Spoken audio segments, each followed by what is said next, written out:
cosas. En el nombre precioso de Cristo. Amén. ¿Algún niño? Niños. ¿Alguien me puede decir quiénes son estos dos? Es una historia de la Biblia, de las primeras historias en la Biblia. Sí que es verdad que no se ve mucho, pero a ver si alguien se sabe esta historia. Caín y Abel, muy bien, Caín y Abel. Otra pregunta, ¿de quién eran hijos Caín y Abel? De Adán y Eva, muy bien, de Adán y Eva eran hijos Caín y Abel. Y la historia que se nos cuenta aquí, pienso que puede ser la primera vez en la historia de la humanidad en que hubiera un claro ejemplo de envidia. Sabemos la historia, ¿no? Caín y Abel van a hacer una ofrenda a Dios. Caín, trabajador de la tierra, hace una ofrenda de frutas y verduras, diríamos, lo pone ahí en el altar. Abel, por el contrario, hace un sacrificio, una ofrenda de un cordero, y entonces hay un derramamiento de sangre de ese cordero, y hay un fuego después de ese cordero, y Dios ve la ofrenda de Abel, además era de lo mejor de las ovejas que tenía. Dios ve la ofrenda de Abel y la acepta, y ve la ofrenda de Caín y no la acepta. Por supuesto, ahí había mucha razón por la cual Dios había aceptado la ofrenda de Abel. Dios ya estaba apuntándonos hacia aquel cordero que vendría, tenía que ser un cordero el que moriría en la cruz, Cristo, tenía que haber derramamiento de sangre, la ira de Dios, ese fuego tenía que caer sobre él, así que ya Dios estaba apuntándonos hacia Cristo desde ese momento.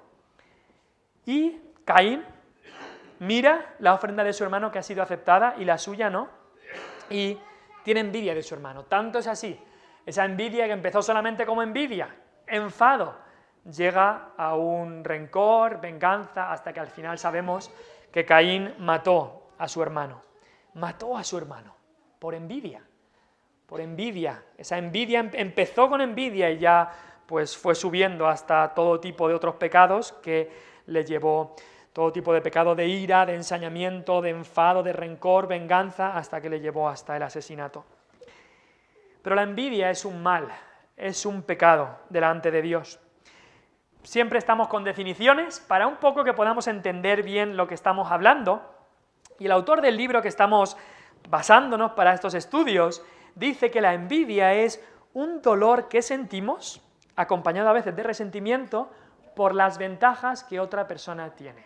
Vemos a alguien que es bendecido, que tiene ventajas, que tiene algo que nosotros no tenemos, y hay un dolor ahí en el corazón. Acompañado a veces ese dolor de resentimiento, así empezó en Caín, un dolor, se enfadó, se entristeció, fue a resentimiento hasta que desembocó en matar a su hermano. Nos gustaría tener las mismas oportunidades que tienen los demás, y cuando vemos que alguien las tiene, pues codiciamos esa ventaja que el otro tiene. Ya es otro pecado ahí, viene de la codicia. Decimos, Señor, no es justo, Él tiene tanto y yo tampoco, unos tanto y otros tampoco. Entonces resentimos que otros tengan algo que nosotros no tenemos.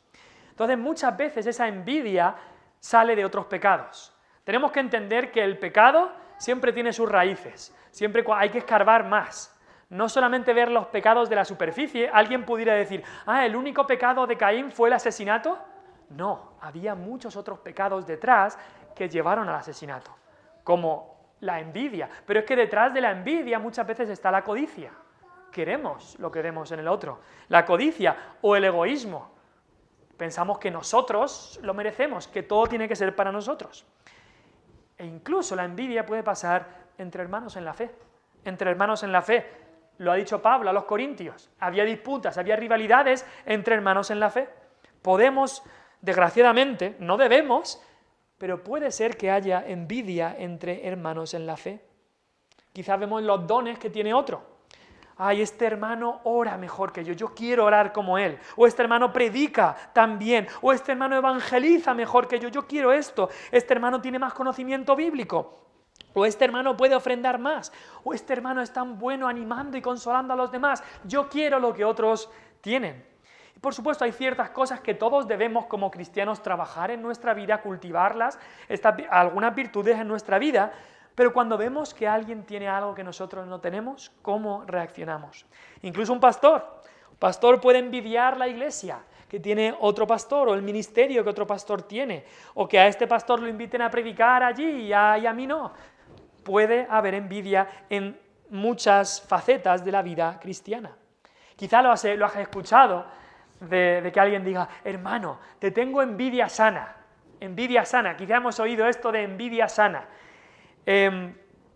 Cuidado, porque si es envidia no es sana. La envidia no puede ser sana. La Biblia nunca habla de envidia como algo bueno, en ningún lugar. Ahora, podemos entender que a veces es una forma de hablar, y lo que decimos es, qué contento estoy de que puedas hacer esto. Eso es otra cosa. Pero entonces lo que tienes es gozo. Estás contento por lo que ha pasado. La palabra envidia, la Biblia siempre la define como algo malo. Entonces, envidia es ese dolor que sentimos por las ventajas que otra persona tiene. Ahora, 2 puntos que tenemos que tener en cuenta en cuanto a la envidia. Y lo primero es que envidiamos más a los que están cerca nuestra, o a los que están a nuestro alcance. ¿A qué me refiero con esto? Quizá tú dices, mira, yo veo a estos multimillonarios en la tele, yo nunca les he tenido envidia. Mira, Bill Gates, Amancio Ortega, a todos estos multimillonarios, yo no les tengo envidia. Hombre, algunos sí que le envidian, pero puede ser normal que no le envidies, es como que te pilla demasiado lejos, ¿no? Que haga lo que quiera con su dinero, tiene dinero, pues muy bien. Es fácil no tener envidia de los que nos pillan demasiado lejos, pero de los que nos pillan más cerca, de eso es más fácil tener envidia. Cuando el compañero de trabajo tiene ese ascenso y tú no. Entonces, puede venir la envidia. Cuando tu vecino o tu vecina se arregla la cocina, se pone una cocina de lujo y tú sigues con la cocina vieja, pues puede haber envidia. Cuando tu primo se compra el coche de tus sueños y él lo tiene y tú no, pues puede haber envidia. Cuando el agricultor de al lado recibe quizás esa subvención que no te han dado a ti, puede haber envidia también.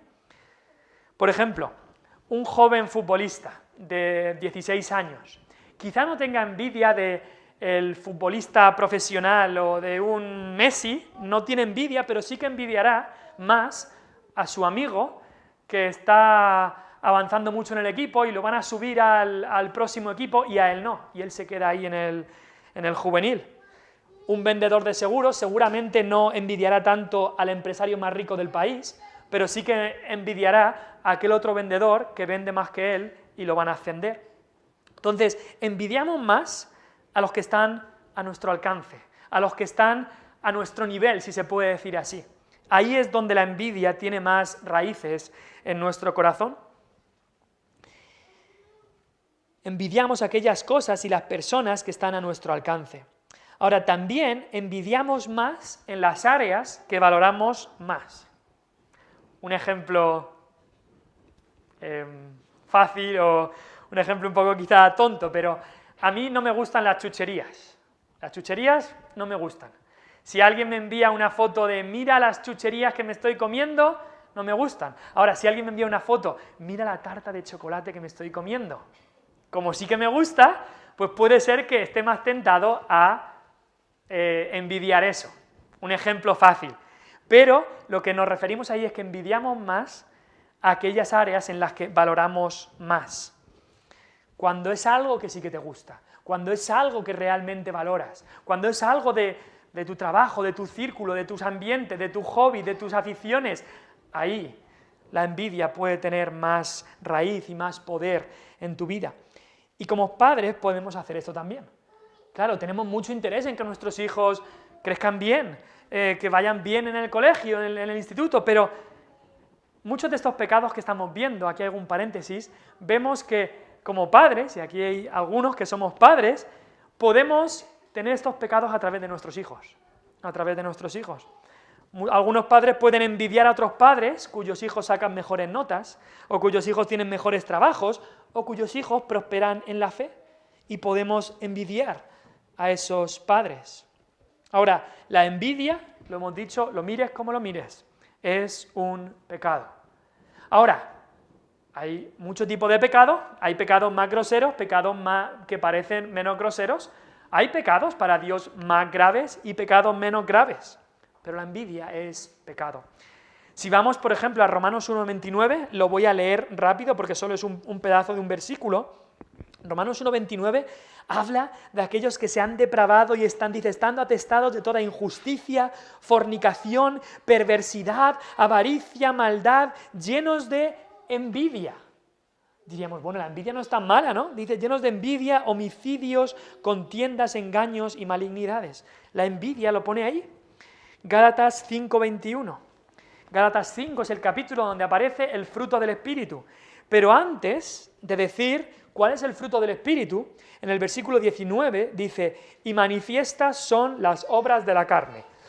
Tenemos por un lado el fruto del Espíritu, amor, gozo, paz, paciencia, benignidad, bondad, fe, mansedumbre, templanza. Ese es el fruto del Espíritu. ¿Y cuál es el fruto de la carne? Es decir, ¿cuál es, si dejáramos la carne rienda suelta, cuál es el fruto de la carne? Del 19 al 21 no lo dice. Y el 21 dice envidias, envidias. Eso es un fruto de la carne. Y fíjate los nombres que hay antes y después. Dice disensiones, herejías, herejías suena fuerte, envidias, homicidios, borracheras, orgías y cosas semejantes a estas. Por supuesto que homicidio, borracheras, orgías, diríamos, qué malo es eso, pero también aparece la envidia ahí en medio. Cuidado con el pecado de la envidia. Ahora, hay otro pecado parecido a la envidia, que son los celos. Los celos. Muchas veces lo utilizamos como sinónimo. Envidia y celos es lo mismo, pero hay una pequeña diferencia entre los dos, aunque los utilicemos como sinónimos. Los celos podrían ser definidos como la intolerancia a la rivalidad. No puedes tener a nadie que te sea rival. Nadie. Nadie que te haga sombra. Nadie que te supere. La envidia ocurre cuando vemos alguien tiene una ventaja y nosotros no. Ahí ocurre la envidia. Pero los celos ocurren cuando tenemos la amenaza o la sospecha que alguien nos puede quitar lo que poseemos, o que podemos perder algo que poseemos. Entonces ahí empiezan los celos. La Biblia no habla nunca bien de la envidia, lo hemos dicho ya. Ahora, sí que es verdad, hay algunas veces que puede ser legítimo tener celos. El apóstol Pablo en 2 Corintios 11:2 dice, os celo con celo de Dios. Y en el Antiguo Testamento dice, Jehová nuestro Dios es celoso. Dice Dios, yo soy celoso. ¿Por qué Dios es celoso? Diríamos, los celos no es algo malo. En el contexto en el que lo dice Dios no es malo. La Biblia nos dice que Dios es celoso porque no tolera que adoremos a otro más que a Él. Dios no dice, no, puedes compartirme con otro. No. Dios dice, me adoras a mí solamente. A tu Dios, al Señor tu Dios adorarás y a Él solo servirás. No tendrás dioses ajenos delante de Él. No hay poliamor, como ahora la gente habla. Hay un solo amor en tu vida, que es el Señor Jesucristo, que es Dios. Un solo Dios. No hay otros que puedan compartir. Dios es celoso en eso.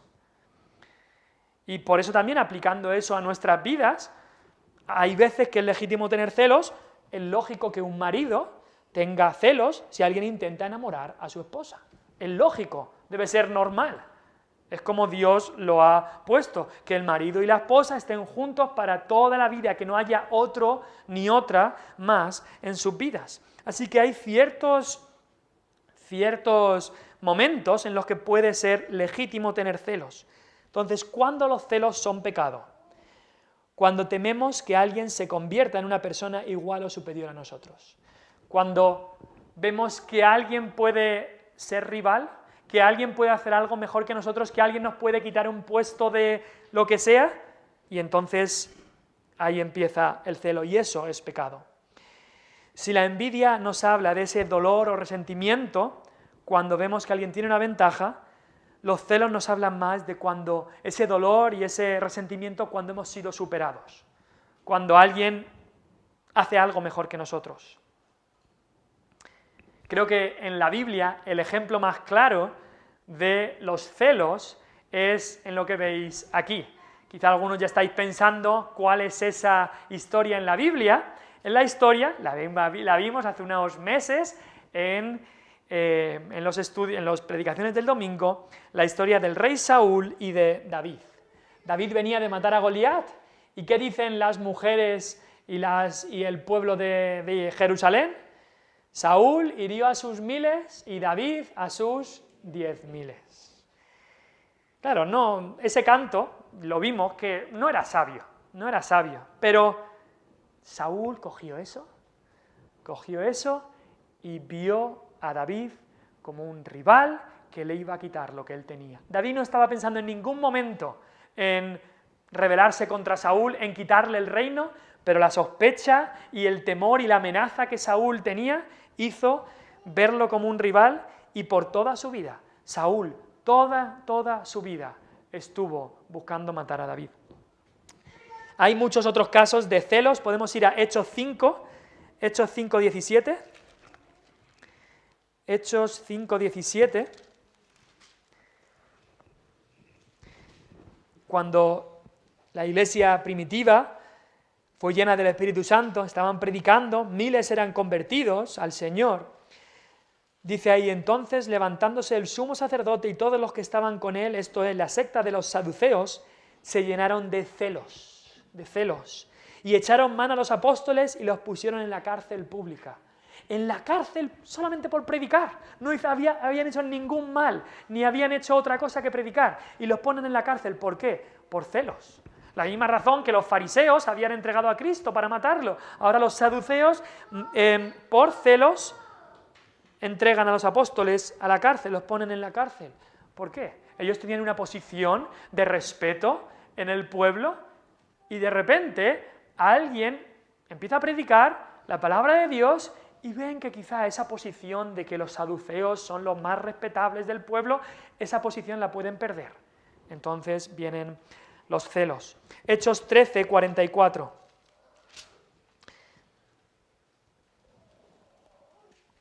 Esto le ocurrió a los apóstoles, especialmente ahí a Pedro y a los otros 11 que estaban ahí predicando la palabra. Pero ya cuando Pablo empezó sus viajes misioneros también sucedía muy parecido. 13:44, el siguiente día de reposo se juntó toda la ciudad para oír la palabra de Dios. Claro, estaba toda la ciudad reunida. Viendo los judíos la muchedumbre, se llenaron de celos y rebatían lo que Pablo decía, contradiciendo y blasfemando. Los celos otra vez. Veían que toda la ciudad iba a escuchar y se llenaron de celos. Es algo que puede ocurrirnos en cada una de nuestras vidas. No importa la posición que tengas, el trabajo que tengas, el lugar donde desarrolles tu trabajo, puede ocurrir. Un agricultor tiene muy buena cosecha, por muchos años es el que más kilos recoge de su pueblo. De repente llega un chaval joven, empieza a recoger más y puede haber celos. De decir, mira este que me va a quitar el puesto. En muchas iglesias puede ocurrir. Una persona estar celosa de otra, una persona que lleva muchos años estar celosa de alguien que lleva poco tiempo, una persona que tiene un puesto de autoridad estar celosa de otra persona, un hombre estar celoso de otro hombre que ha hecho tal, una mujer estar celosa de otra mujer. Puede ocurrir incluso en la iglesia. Así que tenemos que llevar mucho cuidado con la envidia y con los celos. Ahora, ¿cómo enfrentar estos pecados? Primero, reconoce que Dios es el que da todos los talentos, habilidades y dones espirituales. Todo lo que tenemos, Dios es el que lo da. Siempre volvemos a lo mismo. Dios es soberano. Esa palabra soberano significa que Él hace, deshace, Él hace como quiere, donde quiere, de la manera que quiere. Y nosotros no somos quien para decirle ¿por qué haces tú así? Y piensa también, porque queremos siempre en estos pecados ir al Evangelio, mirar lo que Cristo hizo por nosotros.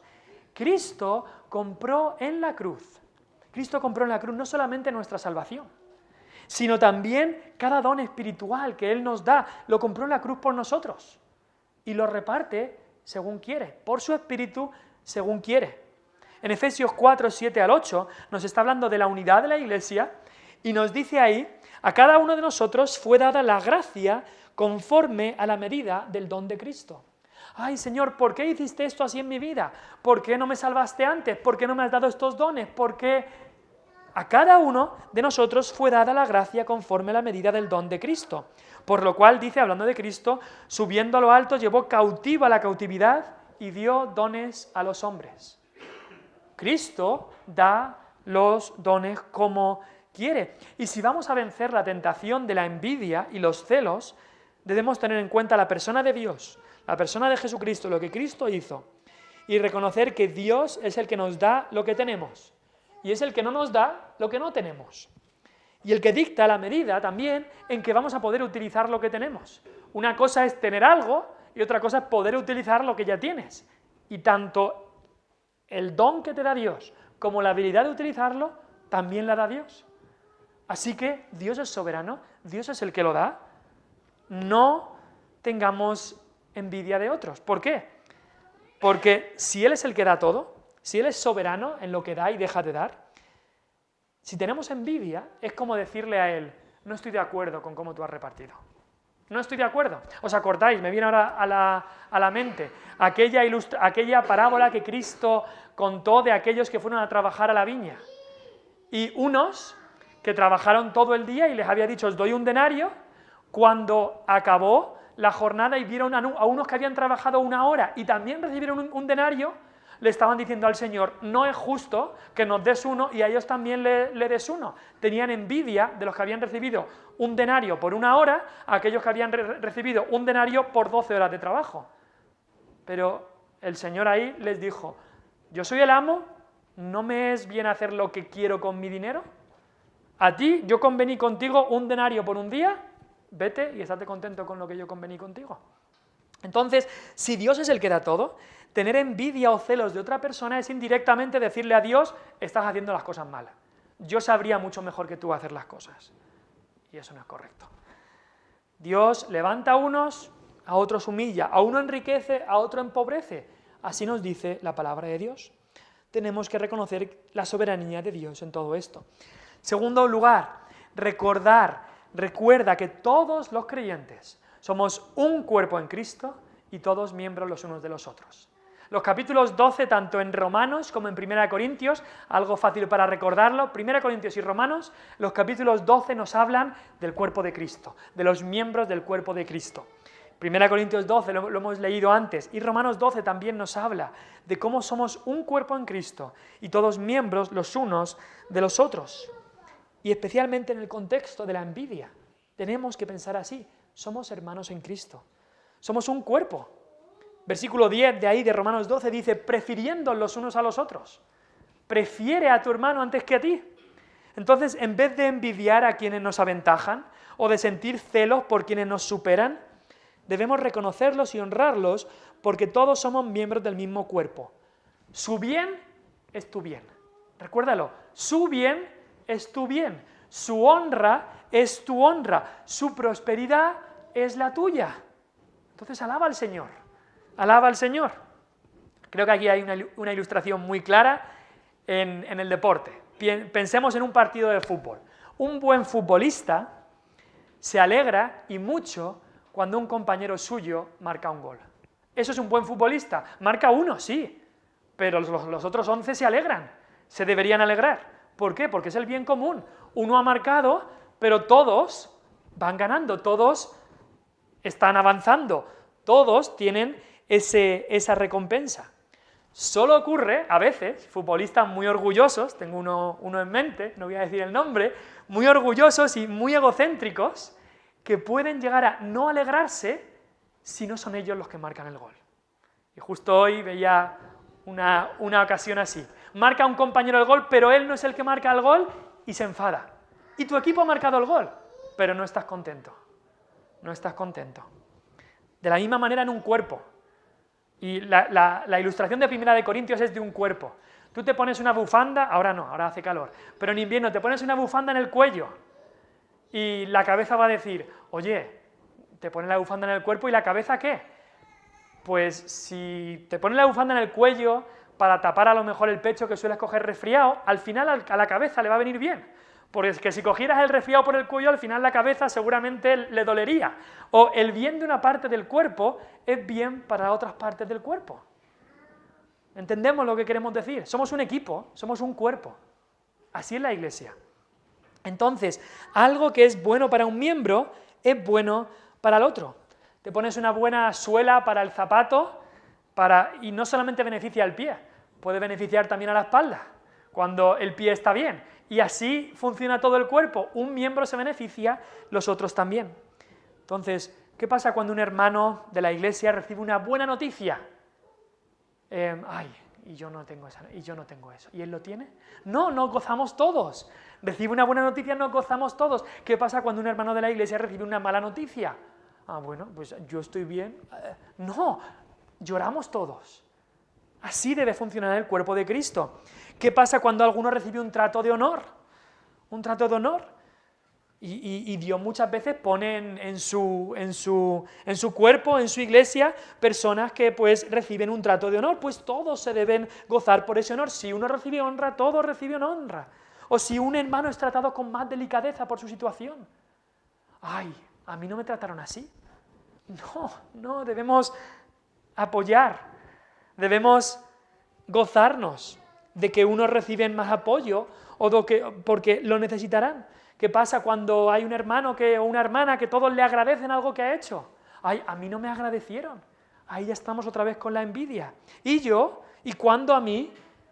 Ahí estamos con la envidia. Debemos llevar mucho cuidado y darnos cuenta, somos un cuerpo en Cristo, todos miembros los unos de los otros.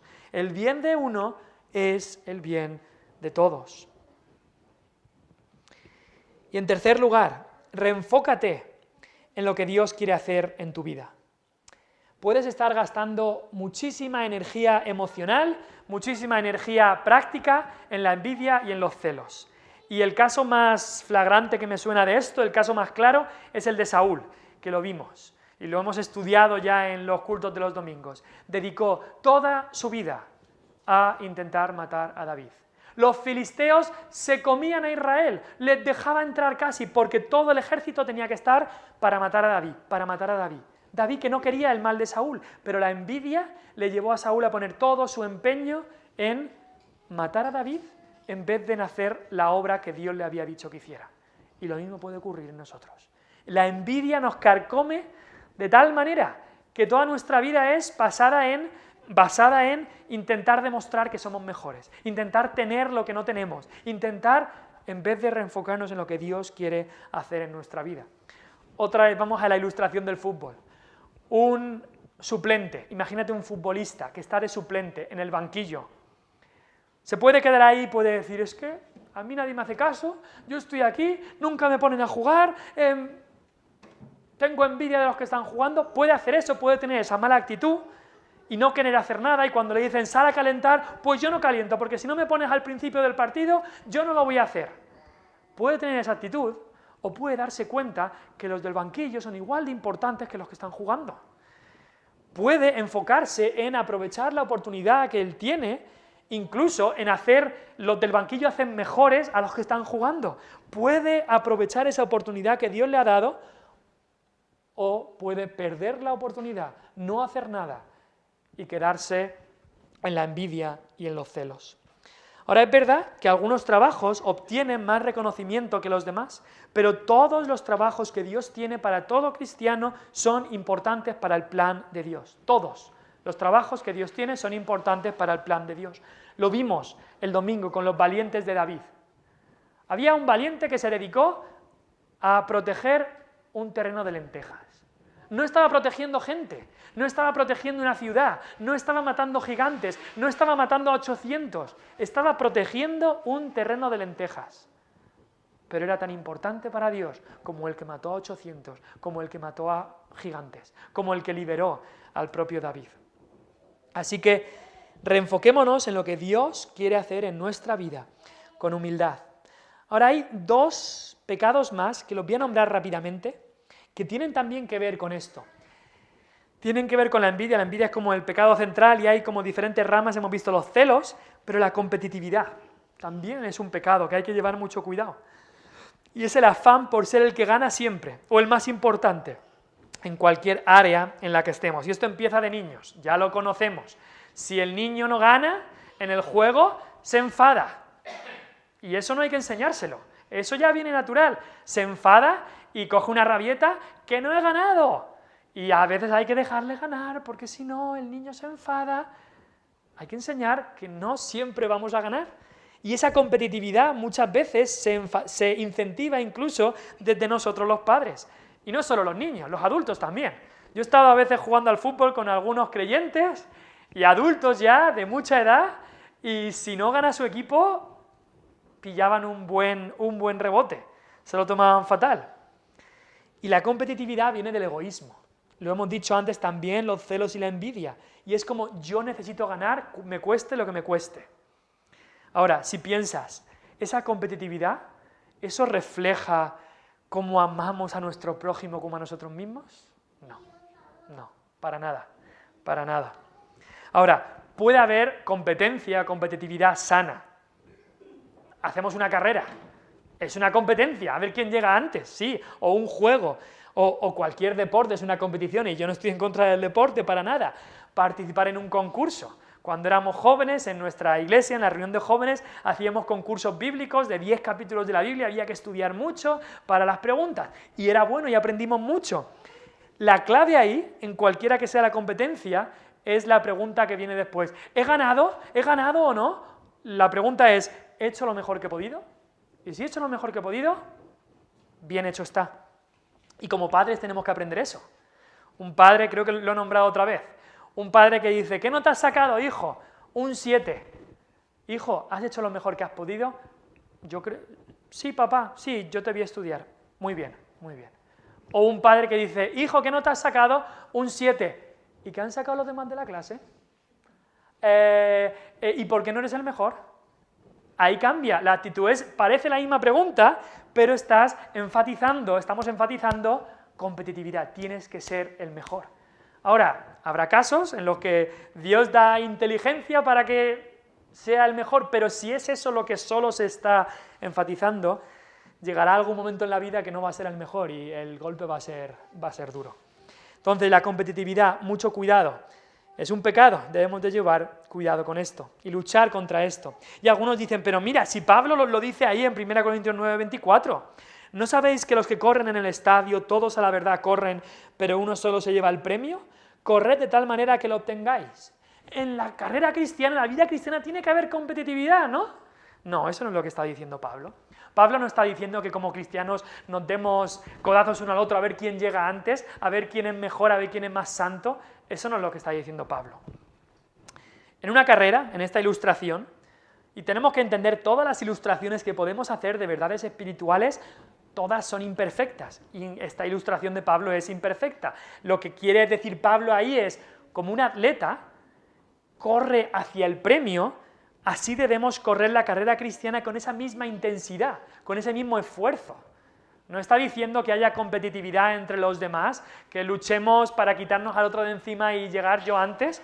No, lo que está diciendo es esfuérzate con intensidad para que podamos obtener el premio. En la vida cristiana no es solo un premio que hay. No es así. Todos podemos obtener ese premio. Y el último pecado que queríamos ver es el control. Hemos visto la envidia, los celos, la competitividad y el control. El control es el afán por manipular a los demás para nuestro beneficio o para obtener lo que queremos. La competitividad dice, yo quiero el primer lugar, aunque tenga que ganarle, aunque tenga que pisotear a los demás, yo quiero el primer lugar. Eso dice la competitividad. El control dice, yo quiero el primer lugar, así que tengo que lograr que los demás hagan lo que yo quiero.